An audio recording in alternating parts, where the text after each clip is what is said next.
오늘 우리에게 주시는 하나님 말씀은 신약성경 디모데전서 3장 1절에서 7절 말씀입니다.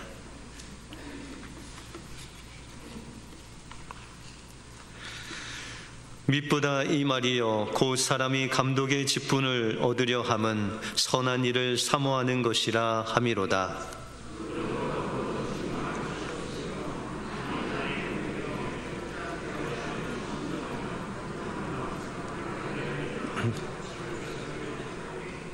술을 즐기지 아니하며 구타하지 아니하며 오직 관용하며 다투지 아니하며 돈을 사랑하지 아니하며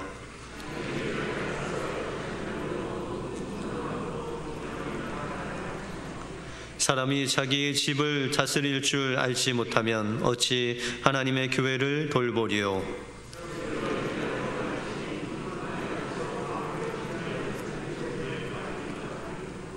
같이 읽겠습니다. 또한 외인에게서도 선한 증거를 얻은 자여야 할지니 비방과 마귀의 올무에 빠질까 염려하라. 아멘. 옆 사람들한테 이렇게 인사하겠습니다. 우리는 하나님의 일꾼입니다. 네, 하나님의 일꾼으로 날마다 주님과 동행하고 하나님의 일꾼으로서 하나님 나라를 세워가시는 여러분들의 삶이 되시길 바랍니다. 우리는 2010년 하면 천안함 사건을 기억합니다. 당시 100여 명 중에 한 46명의 젊은 해군이 검은 몰 속으로 사라졌던 그 사건을 추억합니다. 그 당시에 이제 잠수를 그 46명의 시체와 또한 증거들을 찾기 위해서 가장 앞에 앞장서서 잠수 요원으로 그 모든 사람들을 지휘한 사람이 있었는데 그분이 바로 한주호라는 준위입니다. 그는 해군 특수 전 여단, 여러분들이 잘 아시는 UDT 특전사 잠수 요원으로 34년간 이 부하들을 가르치고 훈련시켰던 그런 장병이었습니다. 그를 기억하는 권영대 대령은 그 당시에 천안함 사건을 다 지휘했는데 이 한주호 준이는 가장 무서운 사람이었다. 호랑이 같은 사람이었다. 그러나 그에게 훈련받는 모든 훈련병들은 그를 욕하지 않았다. 그의 엄하고 또한 아주 바른 성격의 소유자였지만 그러나 그 훈련병들을 정말 자기의 자식과 같이 사랑하고 또한 훈련시킴으로 존경받는 그런 사람이 한주호 준이었다라는 것입니다. 이들이 이제 서해 안에서 해군의 훈련을 받게 되면 서해 갯벌에 나가서 훈련을 하는데 여러분들도 뭐 갯벌에 한번 가보시면 그 안에 뭐 조개 껍데기도 있고 돌멩이도 있고 해서 훈련을 하고 나면 발에 상처가 생긴답니다.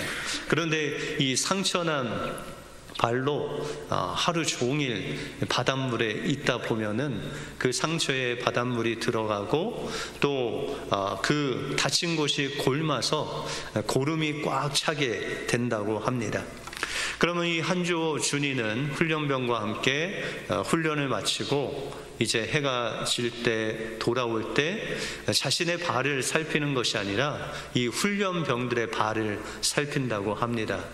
어떤 사람들은 고름이 차서 짜주기도 하고 또 부상당한 걸 치료하기도 하고 그런데 어떤 훈련병은 고름이 너무 꽉 차서 그것을 이제 뺄 수가 없으면 이 한주호 준이가 자신의 입으로 그 훈련병의 발에 있는 그 상처난 곳을 입으로 고름을 빨아들이는 그런 아주 헌신된 장교였다라고 말하고 있습니다. 2010년 3월 천안함이 침몰하자 해군과 더불어 전국에 있는 잠수요원을 불러 모았습니다. 그리고 이 천안함 잔해를 수색해서 북한의 소행을 밝히기 위한 증거를 찾기 위해서 수많은 잠수 요원이 그 46명의 시체를 이제 수습하고 잔해 또 증거를 이제 찾기 시작했다라는 것입니다. 이 서해안의 조류는 유명해서 잠수 요원이 아무리 노련한 잠수 요원이라 할지라도 하루에 한 번 정도 들어갔다 나오면은 녹초가 될 정도로 그렇게 조류가 아주 가파른 그런 곳이 바로 서해안이다라고 그렇게 이야기를 합니다. 그런데 이 한 준이는 다른 사람들이 하루에 한 번 들어갈 거 2번 들어가고 평균적으로 이틀에 4번씩 그 서해안을 들어갔다라는 것이죠. 그 이유는 34년 동안 잠수의 그 달인이 돼서 그렇게 한 것이 아니라 사람들이 들어갈 수 없는 또 좀 위험한 곳이라면 그가 앞장서서 들어갔기 때문에 그는 하루에 한 번이 아닌 2번씩 그 바다에 들어가서 시신을 처리하고 또 증거를 찾는 일을 그렇게 열심히 했다라는 것입니다. 그런데 한주호 준이는 2010년 3월 30일 슬픔을 만난 그 유가족들의 슬픔을 가슴 아파하며 장병들의 시신을 발견하기 위해서 잠수하다가 그 46명의 장병과 함께 그 검은 물속에 잠들게 되었습니다. 이것이 바로 그 해군의 충성스러운 장군의 또 장교의 모습이었습니다. 여러분들, 세상에 이런 장교도 국가를 위해서 또 자신의 부하의 시신을 찾기 위해서 자신의 생명을 들여서 그렇게 충성하는 모습이지 않습니까? 그러면 우리가 하나님 나라를 섬기는 우리 영적인 리더들, 영적인 일꾼의 모습은 어떠해야 되겠습니까? 자신의 것을 드리고 정말 자신이 맡은 것에 충성할 뿐만 아니라 예수님이 가신 곳이라면 어디든지 따라갈 수 있는 그런 헌신과 희생을 아낌없이 드릴 수 있는 사람이 바로 예수님을 따라가는 하나님의 일꾼이자 영적인 리더다라고 할 수 있습니다. 베드로 전서에 보시면 여러분들 한 사람 한 사람이 모두 왕 같은 제사장이다, 하나님의 일꾼이다 말씀하셨습니다. 하나님께서 여러분들에게 맡겨주신 그 사명 충성스럽게 하나님 앞에 감당하심으로 하나님께 정말 칭찬받는 하나님의 일꾼이 되시는 여러분들의 삶이 되시길 주님의 이름으로 축원드립니다. 오늘 본문을 통해서 특별히 영적인 직분이 무엇이고 또 이 영적인 리더가 갖추어야 할 자격, 성품이 무엇인가를 오늘 본문을 통해서 살펴보겠습니다. 먼저 영적인 리더는 책망할 것이 없는 사람이다 라고 말씀하고 있습니다. 여러분들 오늘 1절에 보시면 미쁘다 이 말이여 곧 사람이 감독의 직분을 얻으려 함은 선한 일을 사모하는 것이다 라고 말씀하고 있습니다. 1절에 보시면 감독이라는 직분이 나옵니다. 여러분들 감독하면 감리교회는 감독이라는 직분이 있지만 우리 장로교회에서는 주로 장로, 목사 이런 직분이 바로 오늘 본문에 나오는 감독 직분입니다. 그래서 초대교회는 이런 행정적으로나 좀 이렇게 관리하는 다스리는 영적인 리더를 감독이라고 하고 또 장로라는 호칭을 썼습니다. 이 초대교회에는 2 종류의 장로가 있었습니다. 한 장로는, 한 부류는 말씀을 가르치는, 지금으로 말하자면 목사가 장로였습니다. 그리고 2번째는 교회를 다스리고 행정 전반의 일을 하는 장로가 있었죠. 지금 시대의 장로를 말하는 것입니다. 그래서 초대교회 때는 이 장로, 목사, 감독 이 동일한 직분을 혼용해서 썼다라는 것이죠. 그런데 이제 오늘 본문에는 이런 장로의 직분을 받는 사람들의 자격에 대해서 성품은 이러하다라는 것을 가르쳐주고 있습니다. 특별히 오늘 본문에 보시면 무려 15가지 자격에 대해서 말씀하시는데요. 먼저는 장로의 인격적인 측면을 이야기하고 있습니다. 오늘 2절에 보시면 그러므로 감독은 책망할 것이 없으며 라고 말하고 있습니다. 여러분들 오늘 주보에 보시면 장로의 자격, 안수집사의 자격, 권사의 자격이라고 해서 첫 번째로 나오는 문구가 있죠. 무흠 세례교인 이렇게 나옵니다. 무흠이라는 것은 여러분들이 알듯이 흠이 없다라는 것입니다. 흠이 없는 세례교인으로서 30세 이상 되시는 분들은 다 장로의 자격이 있다라는 것이죠. 그리고 세례를 받은 지 7년 이상 되신 분들. 그런데 여러분들 그러면은 흠이 없는 사람이 장로를 해야 되는구나 라고 하는데, 여러분들 흠 없는 사람이 어디 있습니까? 저를 포함해서 모든 분들이 다 흠이 있지 않습니까? 죄와 허물이 없는 사람은 아무도 없습니다, 이 세상에.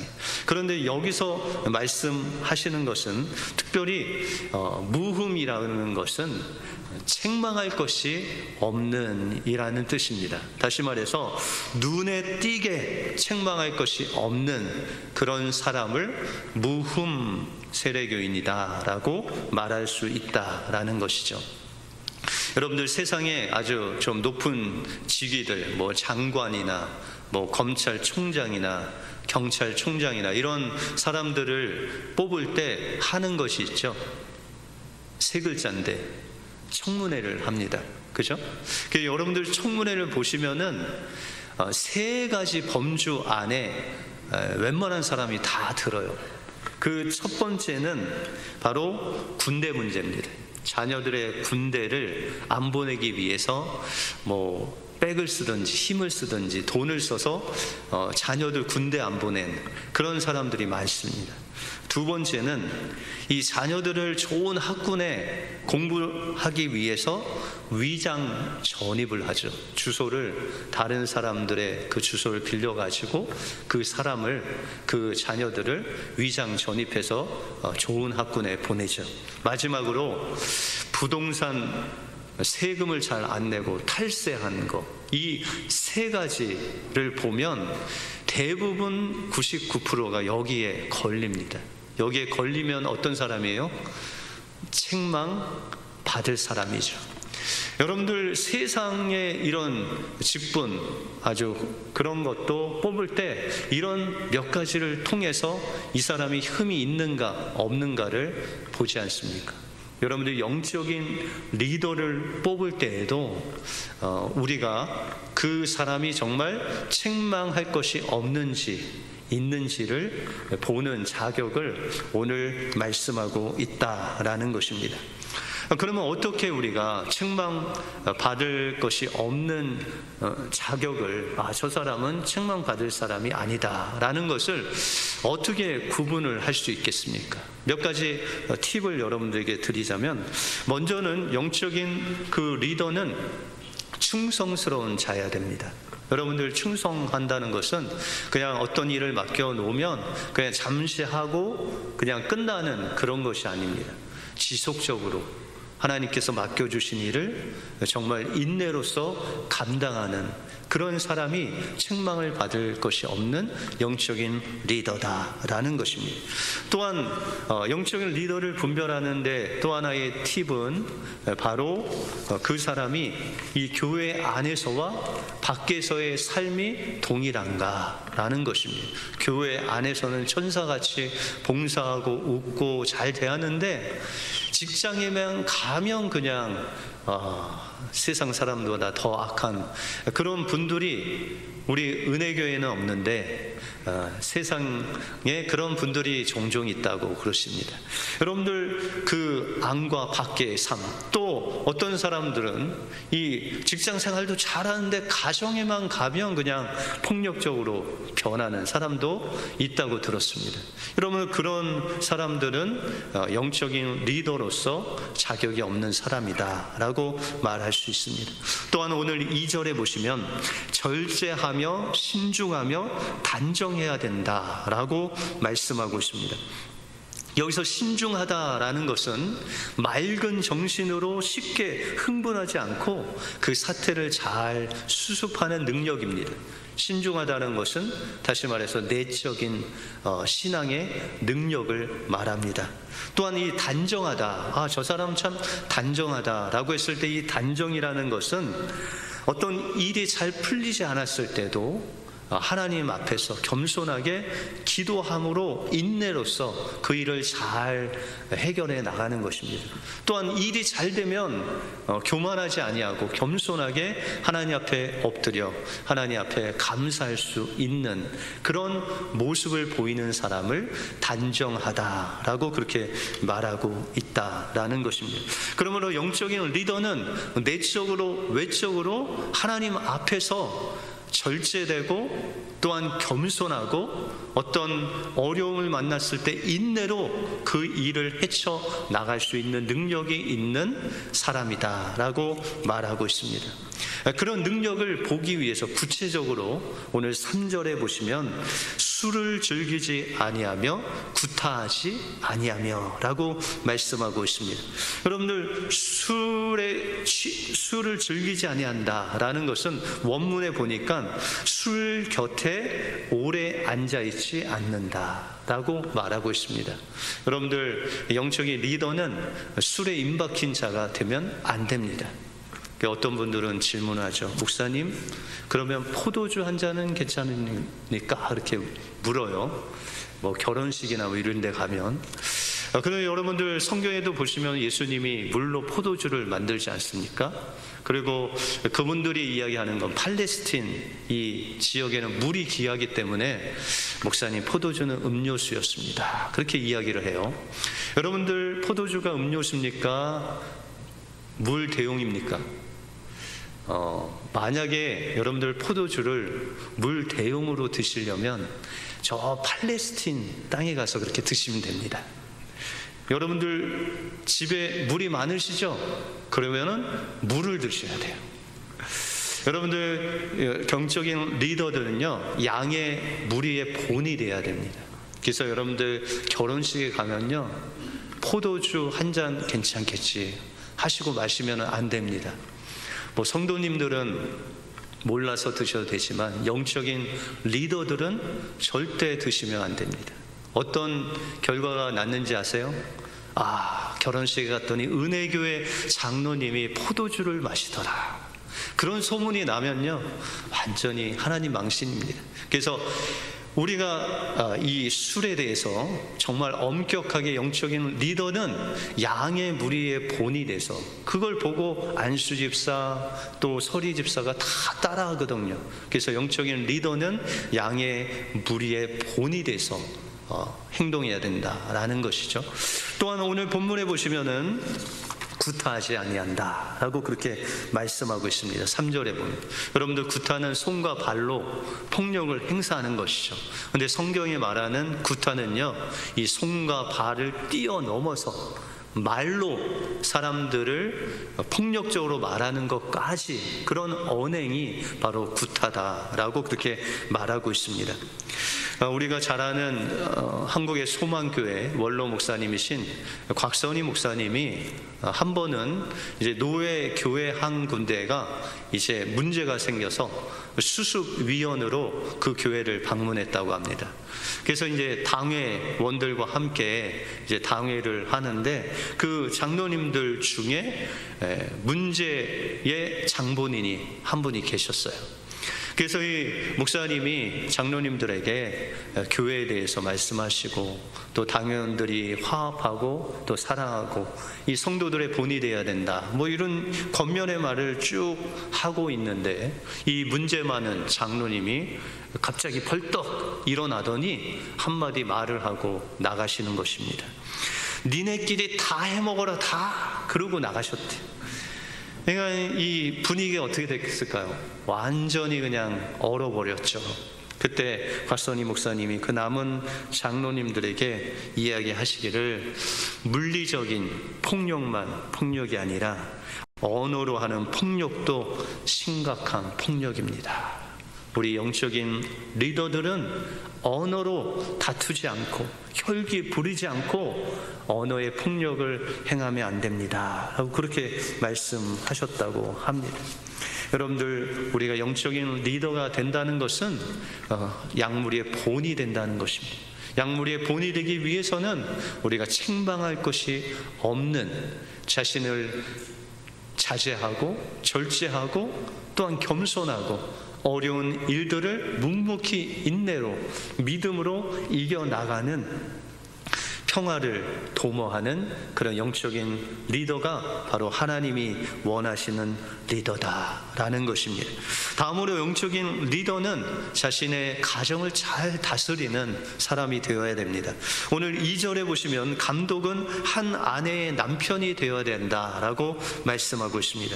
이 당시 디모데가 있었던 에베소는요, 상당히 문란한 그런 상업 도시였습니다. 또한 황제 숭배와 이방신을 섬기는 그런 타락한 문화가 있었던 그런 곳입니다.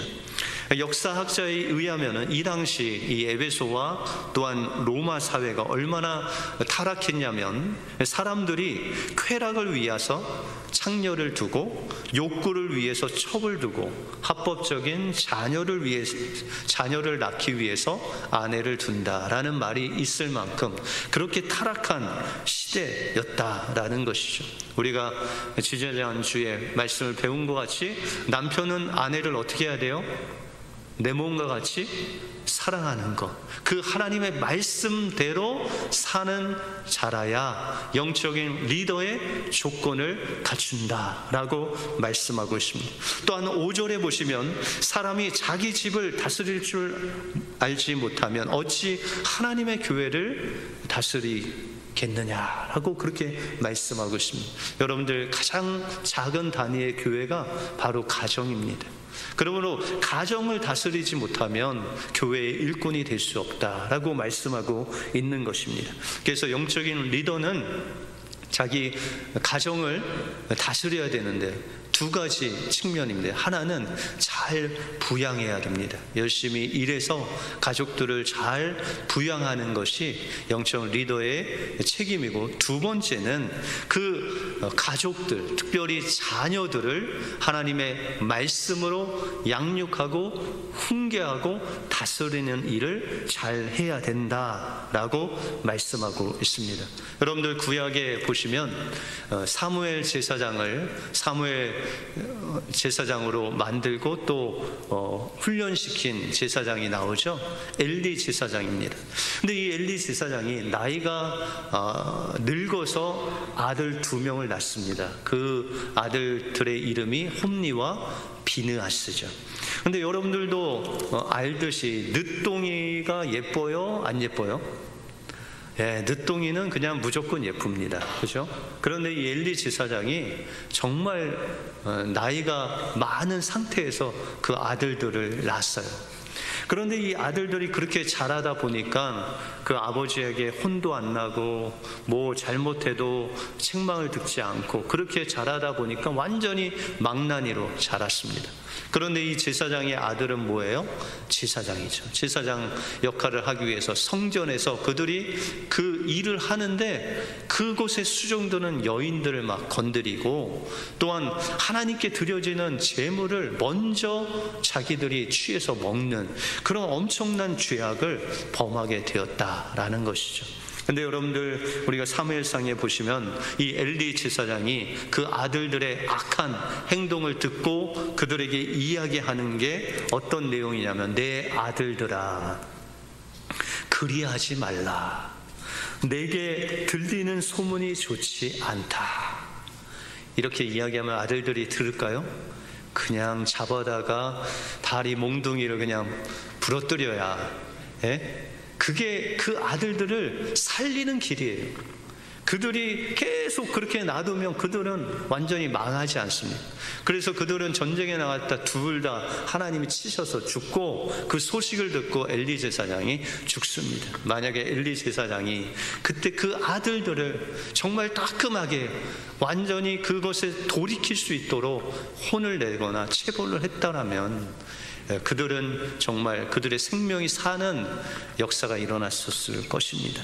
그러므로 우리 영적인 리더들은 가정을 잘 부양하고 또 한 아내를 사랑하고 또한 하나님의 말씀으로 자녀들을 잘 다스려서 그들을 정말 하나님께 드리는 귀한 리더가 되어야 된다라는 것입니다.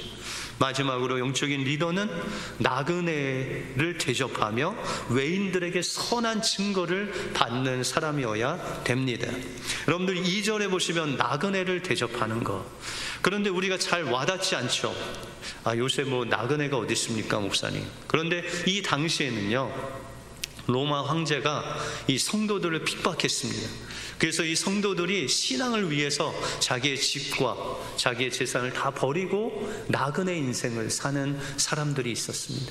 그래서 이 나그네 인생 중에는 그 다른 도시를 돌아다니면서 순회하면서 복음을 전하는 순회 전도자들이 있었습니다. 여러분들이 잘 아시는 사도 바울과 같이 여러 도시를 다니면서 복음을 전하는 그런 순회 전도자들, 선교사님들이 많이 있었다는 것이죠. 그들을 이제 그 교회 주변에 오거나 자기 집 주변에 오는 그런 나그네 순회 전도자들을 숙식을 해결해주고 보살피고 돌봐주는 일들을 영적인 리더들은 해야 된다는 거예요. 해도 되고 안 해도 되는 게 아니라 해야 된다. 이 말씀은 하나님의 복음을 전하는 자들을 직접적으로 도와주고 또한 복음 전하는 일에 직접적으로 참여하는 자가 영적인 리더다라고 말씀하고 있다는 것입니다.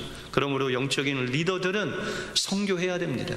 단기 선교도 하고 복음도 전하고 하나님의 복음을 전하는 일, 그 일에 직접적으로 참여하는 자가 바로 영적인 리더가 할 일이다. 그래서 영적인 리더는요, 잘 가르치기 위해서 배워야 됩니다.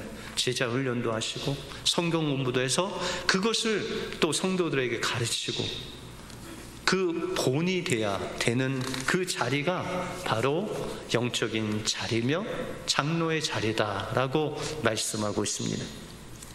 전북 김제에 가면 110년 된 금산교회라는 교회가 있습니다. 이 금산교회는 미국 선교사이신 테이트라는 선교사가 세운 교회입니다. 이 테이트 선교사님의 한국 이름이 최의덕 선교사님인데, 이 최의덕 선교사님이 김제 지역에 와서 하나님의 복음을 전했을 때 2명의 이제 신자가 생겼습니다. 한 분은 그 동네의 유지인 조덕삼 장로님과 또한 또 한 명은 조덕삼 장로님의 집에서 마부로, 종으로, 노예로 있었던 이자익이라는 사람입니다. 이 두 분이 선교사님의 복음을 듣고 이제 영접하고 하나님의 성도가 되었습니다. 그런데 이 두 분이 열심히 교회 일을 섬기다 보니까는 영사라는 직분을 줬습니다. 지금으로 말하자면 장로님은 아니지만 모든 교회 일을 돌보고 또한 장로님이나 목사님이 없을 때 강단에서 설교도 하는 그런 직분이 영사라는 그런 직분이었습니다. 그런데 이 두 영사가 된 조덕삼 영사와 이자익 영사가 열심히 이제 교회를 섬깁니다. 그래서 겨울이 되면 성도들이 예배 드리는데 추울까봐 산에 나가서 그 조독삼 영사와 이자익 영사가 나무를 베서 난로에 불을 피워서 성도들이 따뜻하게 예배 드릴 수 있도록 그렇게 헌신하고 봉사하는 일을 하게 되었습니다. 이 두 분의 헌신을 통해서 성도가 30명이 되었습니다. 여러분들 30명이 되면 무엇을 할 수 있냐? 장로 한 분을 뽑을 수 있습니다. 그래서 이 선교사님, 최희덕 선교사님이 총회 허락을 받아서 장로 한 분을 선출하게 됩니다. 그런데 모든 사람들이 누가 될 것을 확실하게 믿었어요? 조덕삼 영사가 될 것이다. 그 동네의 유지였으니까요. 돈도 많고. 그런데 선거 결과는 이자익 영사가 장로가 된 거예요. 그러면 여러분들 어떻게 해야 되죠? 조덕삼 영사가 교회를 나갑니까? 그렇지 않습니다. 이 조덕삼 영사는 이 최희덕 선교사님을 만나서 선교사님한테 이야기하기를, 선교사님, 저는 장로의 그런 자격이 없습니다. 아직 믿음도 어리고 또한 더 훈련을 받아야 됩니다. 저는 장로된 이자익 장로님을 보필해서 열심히 교회 일을 하겠습니다 라고 그렇게 말하는 것입니다. 그리고 이 조덕삼 영사는 정말 마부인 자기의 종이었던 이자익 장로를 받들어서 그가 수요일마다 또 주일마다 설교할 때 맨 앞자리에 앉아서 그 말씀을 가장 잘 청취한 그런 사람이 바로 이 조덕삼 영사였습니다. 그가 이제 교인들이 이 엄청난 소문을 듣고 이 조덕삼 영사의 그런 넓은 겸손한 마음이 소문이 났어요. 그래서 그 마을에 30리가 떨어진, 교회에서 떨어진 그곳에서도 이 사람들이 몰려오기 시작됐고, 이제 30명의 교인이 60명이 되고 100명이 되고 아주 부흥되는 역사가 일어났습니다. 그래서 이제 그곳에서 조덕삼 이 영사가 교회 선교사님한테 이야기해서 1908년에 이 교회를, 기역자 교회를 세우게 됩니다. 여러분들, 기역자 교회라는 것은요, 이 기역자 중간에 하나님의 말씀을 전하시는 교육자가 있고, 한쪽은 여자, 한쪽은 남자, 이렇게 분리해서 앉았던 교회입니다. 금상교회인데요. 그렇게 이제 교회당이 세워지는데 이 조덕삼 영사와 이자익 장로님이 산에서 나무를 해서 그 교회를 세우는데 흙도 날르고 나무도 날르고, 그래서 교회가 금상교회가 세워졌다라는 것이죠. 그래서 이제 성전을 헌당하고 성도가 이제 많아졌으니 또 한 분의 장로를 세웠죠. 이번에는 조덕삼 장로님이 이제 장로 창립을 하게 됩니다. 그런데 이 조덕삼 장로님이 자신의 마부인 이 이자익 장로를 그 젊어서부터 알았으니까 그가 영특하고 하나님의 말씀을 배우는데 아주 민첩한 그런 사람임을 알고 그에게 이야기하기를, 장로님은 신학을 해야 될 것 같습니다. 주의 종이 되어야 될 것 같습니다. 그래서 그를 평양신학교로 유학을 보내고 모든 학비, 모든 생활비를 이 조덕삼 장로님이 지원을 해줍니다. 그리고 신학교를 마치고 안수를 받아 목사가 되었을 때 이 조덕삼 장로님이 그 이자익 목사님을 자신의 교회에 담임 목사로 청빙을 합니다. 그리고 평생 그 이자익 목사님을 섬기게 되죠. 그래서 이자익 목사님은요, 그 장로교의 총회장이 되는데 무려 한 번이 아니라 3번, 지금 총회장 하신 분 중에 3번 한 사람이 아무도 없습니다. 유일하게 3번을 하게 된 그 이자익 목사님의 그 배경에는 조덕삼 장로님과 같은 그런 겸손하고 남을 더 나보다 낫게 여기고 자신의 것을 드러내지 않는 그런 훌륭한 장로님이 계셨다라는 것입니다. 오늘 우리가 은혜교회 장로님을 뽑죠. 안수집사님 또 권사님들을 뽑습니다. 이런 정말 조덕삼 장로님과 같은 그런 영적인 리더가 나오기를 원합니다. 그러기 위해서 오늘 본문의 말씀과 같이 책망할 것이 없고 자기를 잘 제어하고 가정을 잘 다스리고 또한 외부에서 밖에서도 칭찬받는 그런 귀한 일꾼을 여러분들 세우셔서 우리 은혜교회가 금산교회같이 하나님의 복음을 전하는 데 쓰임받는 귀한 교회가 되시길 주님의 이름으로 축원드립니다. 기도하겠습니다. 하나님 감사합니다.